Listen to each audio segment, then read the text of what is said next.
Zenmap, it's not installed any longer. Previously, Zenmap came installed on Kali Linux until not so long ago. They no longer have it pre-installed, so you got to reinstall it. So to do that, you just need to open up your terminal and just go ahead and sudo su because we're going to do an update on the system first.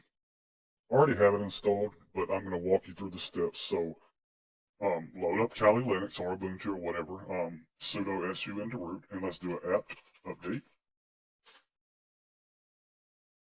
Okay, so we'll do our updates first, and then we're going to, alright, now we're going to do apt install zenmap -kbx.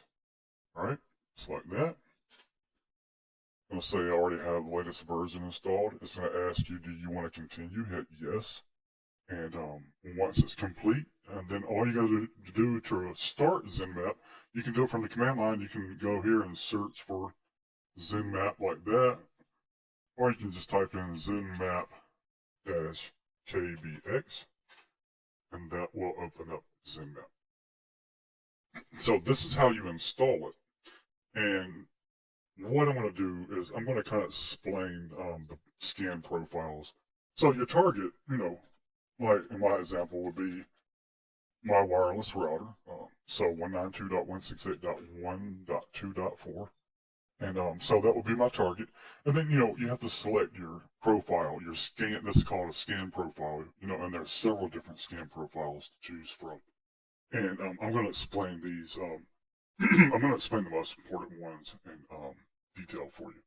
So like the intent scan, this is kind of like the aggressive scan that I showed you guys in a previous tutorial. That's going to scan everything. It's going to look for everything. It's going to scan, it's going to do a comprehensive assessment of the target. It's going to do a port scan of all TCP ports. It's going to do version detection on any software. It's going to do OS detection. It's going to do the script scanning that I mentioned to you guys about, the NMAP scripting engine. It's going to perform those scans. So it's a complete test, pretty much equivalent to the aggressive scan that I had told you guys about in a previous video. Now, I do want to mention this one flag here, the T-4. That's a timing. You don't have to worry about that too much. Timing, it just makes the scan faster or slower, depending on what you're doing. But for the intent scan, like I said, that's equivalent to an aggressive scan. That's going to get you all the complete details on the target. All right, so let's go to the next scan. Let's see.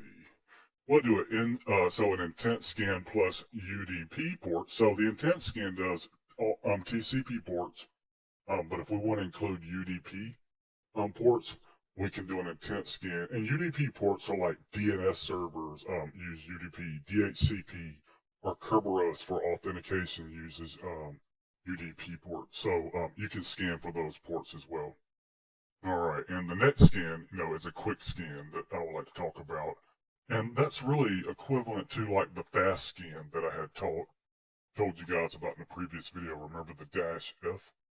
So this is equivalent to a fast scan, where this is really going to scan. Let's see, it scans the top 100 most common ports on a fast scan. So it's pretty quick. It's not going to scan all 1,000 ports like you would in a regular scan. It's only going to scan the most common 100 ports. Okay, so let's see. Next scan I want to talk about will be the ping scan. A ping scan is just going to send a packet to the target to see if it responds. It gets a ping response to let you know if the target is, alive, online, whatnot. Okay, and then we'll talk about, the regular scan. That's going to scan just everything. It's going to scan everything, or all 1,000. It's going to scan 1,000 ports, most common 1,000 ports, and it's going to, give you. It's going to give you. It's going to give you a little faster speed, but it's also going to give you a comprehensive port scan with the most common 1,000 ports, and it's going to give you that version detection. It would tell you what is the version of the software that's running on these services.